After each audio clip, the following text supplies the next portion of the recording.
Good morning, students. I hope you all are doing fine. The students who are reading in HS second year, this video will be very helpful for them because I'm going to explain one of the most important prose from their alternative English. The prose name is the voyage. So actually আজিৰ ভিডিঅ'টোত মই HS second year দ্বাদশ শ্ৰেণীৰ যিবিলাক ষ্টুডেণ্টছৰ কি আছে alternative English আছে সেই অল্টাৰনেটিভ ইংলিছৰ এটি মই গদ্য আজিৰ ভিডিঅ'ত মই কভাৰ আপ কৰিবলৈ গৈ আছোঁ আৰু এই ভিডিঅ'টোত মই সম্পূৰ্ণ চেপ্টাৰটো মই মানে ভাঙি একেবাৰে ব্ৰিফলি মই ডেছক্ৰাইব বা আলোচনা কৰিব নোৱাৰিম মই এটা পাৰ্ট দুটা পাৰ্ট তিনিটা পাৰ্ট এনেকুৱা পাৰ্ট কৰি মই ভিডিঅ'টো তোমালোকক বুজাই দিবলৈ চেষ্টা কৰিম তোমালোকে আৰম্ভণিৰ পৰা শেষলৈকে চাই থাকিবা তোমালোকৰ 2 নম্বৰ চেপ্টাৰ যিটো নাম হৈছে দ্য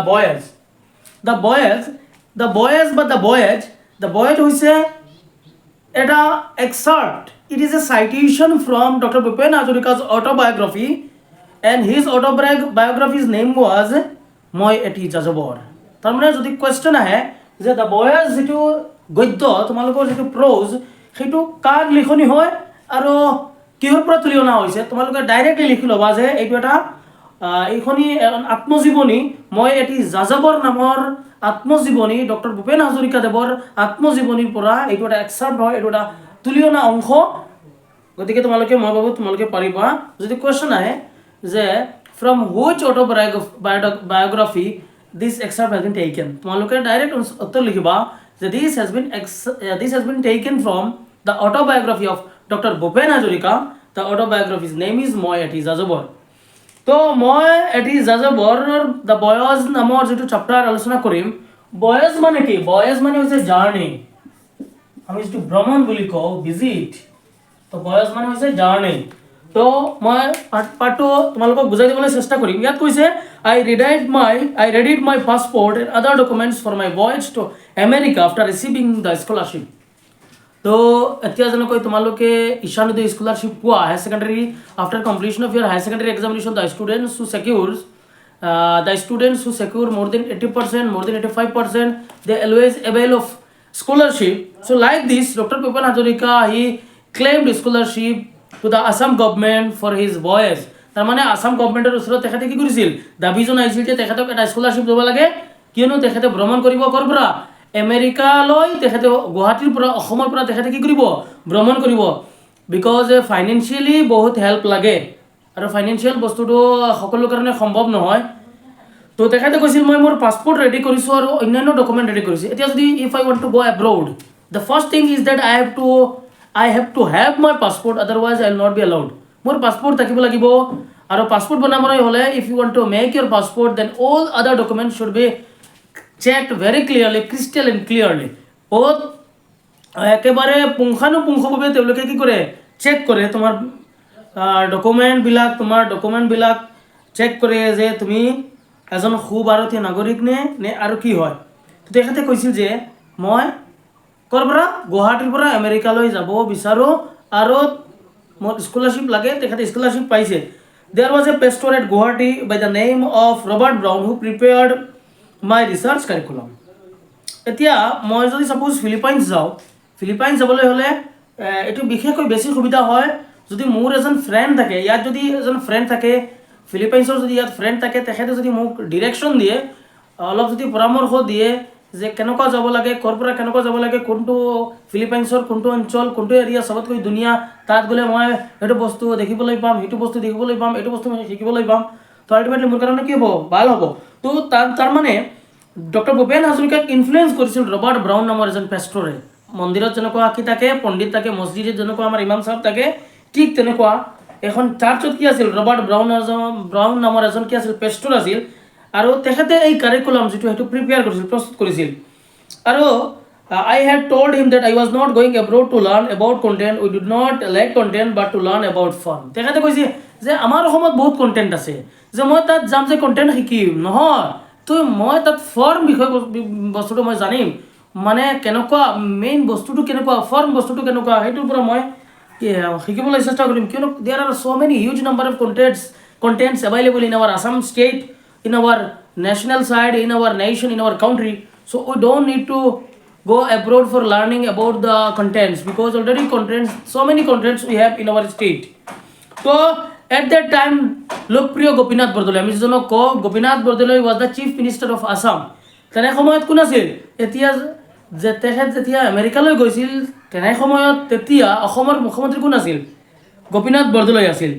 আৰু তেখেতে স্কলাৰশ্বিপটো পোৱাৰ বাবে, স্কলাৰশ্বিপটো দিয়াৰ বাবে ডক্টৰ ভূপেন হাজৰিকা দেৱক স্কলাৰশ্বিপটো দিয়াৰ বাবে তেখেতে অপ্ৰাণ চেষ্টা কৰিছিল। এতিয়া কৈছে just before the journey I want to meet Jyoti ককাইদেউ for his blessing he was ailing at that time. তাৰমানে চোৱা, if I want to go' to United Arab Emirates or if I want to go' Saudi Arab or if I want to go United Kingdom, before going there I will have to go to my relatives house for seeking their blessings, so that with their blessings, due to their blessings, I can reach my destination without much problem, without any problem. So this is what we always do when we look forward to go abroad. আমি যেতিয়া বিদেশলৈ যাওঁ তেতিয়া বিদেশৰ আগতে আমি কি কৰোঁ? আমাৰ ৰিলেটিভছসকলৰ ঘৰত, আমাৰ সম্পৰ্কীয় ব্যক্তিসকলৰ ঘৰত যাওঁ, গৈ পেলাই কি কৰোঁ? আমি দুৱা আশীৰ্বাদ বিচাৰোঁ।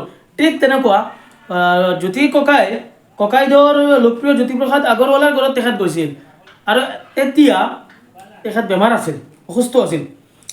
সেই দিনটো আছিল ছেপ্টেম্বৰৰ 1949 চন।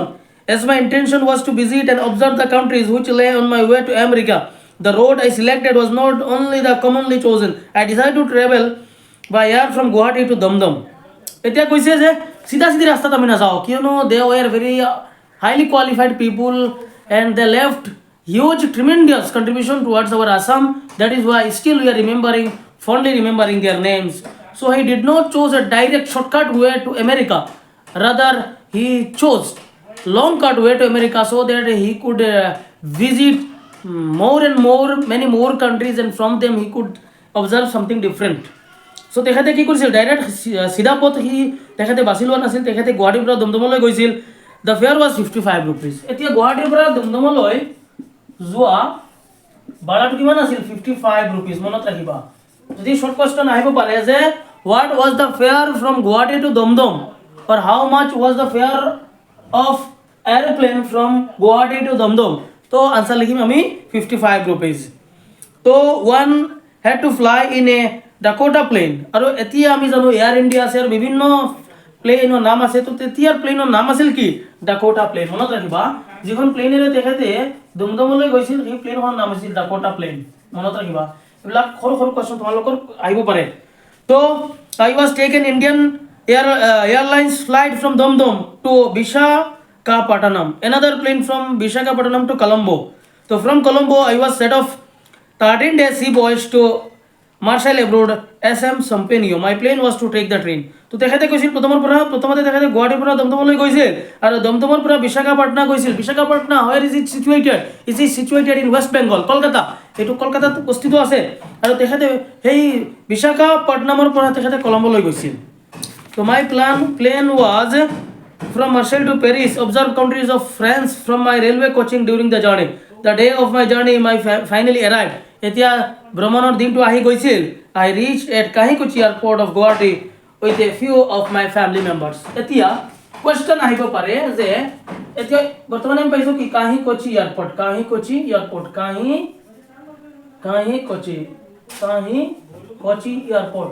তো এয়াৰপোৰ্টখনৰ নাম কি আছিল? গুৱাহাটীৰ বৰ্তমানৰ যিখন লোকপ্ৰিয় গোপীনাথ বৰদলৈ বিমানবন্দৰ, এইখনৰ আগতে নাম আছিল, যেতিয়া 1949 চনত ছেপ্টেম্বৰ মাহত যেতিয়া ডক্টৰ ভূপেন হাজৰিকা আমেৰিকালৈ ভ্ৰমণ কৰিছিল, তেনে সময়তে সেই কি কয় এয়াৰপোৰ্টখনৰ নাম আছিল কাহিকোচি এয়াৰপোৰ্ট। আৰু সাধাৰণতে আমি যেতিয়া বিদেশলৈ যাওঁ, বিদেশত যোৱাৰ সময়ত কি হয়? বিদেশত যোৱাৰ সময়ত আমাৰ ফেমিলি মেম্বাৰ্ছ দূৰলৈ যেতিয়া যাওঁ তেখেতসকলে গৈ তাত বিদায় দিয়ে। So our family members go there to see of us. In those days, taking the coup from village adjacent to the place, it was called Kahikochi Airport. I was accompanied by my brother, my father, Queen Sudakshi, my father, Queen Sudakshina Sharma, wife of Dilip Sharma, Mahi, and my younger brother, Joyanta Hazarika. Joyanta is no more among us. তো তেখেতে কৈছিল যে মোৰ মা গৈছিল, মোৰ বাই গৈছিল, মোৰ বাই বৰ্তমানে নাই। যেতিয়া মাইয়াতি যাযাবৰ নামৰ যখন অটোবায়োগ্ৰাফি লিখিছিল তেনে সময়তে তেখেতৰ ভাই পৃথিৱীৰ পৰা বিদায় ল'লে। আৰু আকে আছিল সাম অফ মাই ফ্ৰেণ্ডছ একম্পেনিং মি, আব্দুল মালিক, চাইলা বৰুৱা, মালিক my colleague at all India radio'. তো সৈয়দ আব্দুল মালিক যিজনৰ নাম আমি গম পাওঁ, তেখেতসকল তেওঁলোকৰ বন্ধু আছিল। আৰু সৈয়দ আব্দুল মালিকৰ লগত তেখেতৰ কেনেকুৱা সম্পৰ্ক হৈছিল, তেখেত দুয়োজনে অল ইণ্ডিয়া ৰেডিঅ'ত কাম কৰিছিল। We always stuck with each other through thick and thin. Jayanto, Malik, Saila Baru and my brother father Mahi have left us this world already. তো তেখেতে কৈছে যে মোৰ মা, মোৰ দেউতা, আব্দুল মালিক এই সকলো পৃথিৱীখন এৰি গুচি গ'ল। আৰু আব্দুল মালিক তেখেতৰ এজন খুবেই অন্তৰংগ বন্ধু আছিল। The wheels of the plane started rolling and the plane was beginning to gain speed on the runway. When I started shouting at the top of my voice, I had left my bag containing my passport. যেতিয়া প্লেনখনে ওপৰত কি থাকে, এনেকুৱা চকা থাকে নহয়নে? তো এনেকুৱা চকা থাকে ওপৰত, চৰি তলত চকা থাকে, চকাবিলাকে ঘূৰিবলৈ ধৰিলে। আৰু ওপৰত থাকে কি কয় হেলিকপ্টাৰৰ, তলত কি থাকে প্লেন থাকে, প্লেনৰ কি থাকে, প্লেনৰ চকা থাকে, চকাবিলাকে ঘূৰিবলৈ ধৰিলে। আৰু তেতিয়া ওপৰত উঠাৰ লগে লগে মই খুব জোৰেৰে চিঞৰিব ধৰিছোঁ। কোনে কৈছে? ডক্টৰ ভূপেন হাজৰিকাই কৈছে যে মোৰ বেগটো, পাছপৰ্ট সহ মোৰ বেগটো মই এৰি আহিছোঁ। Dollars, tickets, air passage, other papers behind with either of my parents. হ'ব পাৰে যে মোৰ ভাই, বন্ধু, মা দেউতা সকলো আছে, তেওঁলোকৰ ওচৰত মই এইটো থৈ আহিছোঁ। This may seem like a fanciful story but it is the truth, it is the truth story. তাৰমানে তোমালোকে হয়তো শুনি এইটো ভাবিব পাৰা যে এইটো এটা কমিকেল ষ্টৰি হ'ব পাৰে, এইটো এটা মিছা কথা হ'ব পাৰে, বাট এইটো সঁচা। I had already earned a reputation as a singer. Already মই তেতিয়া সফল বা সুখ্যাতি মই কি হৈছোঁ, ছিংগাৰ হৈ গৈছিলোঁ। তো I ran up the captain, he listen to me in holding the plane, brought it back to the starting place, lower the ladder. তাৰমানে কি কৈছে, তেখেতে কৈছে যেতিয়া মই চিঞৰিছিলোঁ তেখেতসকলে মোক চিনি পাইছিল, কেপ্টেইন মোৰ ওচৰত আহিছিল। কেপ্টেইনে ক'লে কি হৈছে, বোলে মই মোৰ পাছপৰ্ট সহ মোৰ বেগটো এৰি আহিছোঁ। তেতিয়া তেওঁলোকে মানে এৰোপ্লেনখন ঘূৰি একেবাৰে আকৌ তলত আহি পেলাই আকৌ আমি যিখন জখলা বুলি কওঁ, জখলা এখন থাকে নহয়, জখলাৰে আমি ওপৰলৈ যাওঁ, সেই জখলাখন কি কৰিলে, মেলালে আৰু জখলাখনৰ বাবে গ'লে। On the day of the inauguration the airport by governor sir Akbar Hydari, I had on his request composed and sung a song celebrating the victory of March of Science. I climbed down the ladder and took the bag from Malik who had come running with it. তো তেখেতে কৈছে যে যেতিয়া এই কাহিকুচি যিখন airport যিদিনাখন শুভাৰম্ভণি কৰা হৈছিল, তেতিয়া সেই গভৰ্ণৰ কোন আছিল, ৰাজ্যপাল কোন আছিল, ছাৰ আকবৰ হায়দৰী। তেখেতৰ ৰিকুৱেষ্টত মই এটা গান গাইছিলোঁ, মই গানটো নিৰ্মাণ কৰিছিলোঁ। আৰু লগে লগে তেখেতে ক'লে যে মই ঘূৰি গ'লোঁ আৰু ঘূৰি দেখিছোঁ যে সৈয়দ আব্দুল মালিকে কি কৰি আছে, সকলো বস্তু, মোৰ বেগ, পাছপৰ্ট আৰু অন্যান্য বস্তুবিলাক লৈ মোৰ ফালে দৌৰি আহিছে। I went back to my seat in a small plane with the bag. We reached Kolkata in no time. লগে লগে ইমান মই মোৰ বস্তুখিনি লৈ বেগ এণ্ড বেগেজ লৈ ওপৰত গ'লোঁ আৰু লগে লগে গৈ কলকাতা পালোঁ। তো আজি এই ভিডিঅ' ইমানলৈকে হ'ব। তো তোমালোকে বিশেষকৈ চাই থাকিবা যে ইয়াত কি কথা কৈছোঁ, কিয়নো শ্বৰ্ট কুৱেশ্যন ইয়াৰ পৰা আহিব পাৰে। ধন্যবাদ ল'ৰা ছোৱালী। তো পৰৱৰ্তী ভিডিঅ'ত মই নেক্সট পাৰ্টত 3-4টা পাৰ্ট লাগিব আৰু 3-4টা পাৰ্টৰ ভিতৰত মই চেপ্টাৰটো কমপ্লিট কৰিবলৈ চেষ্টা কৰিম। ধন্যবাদ।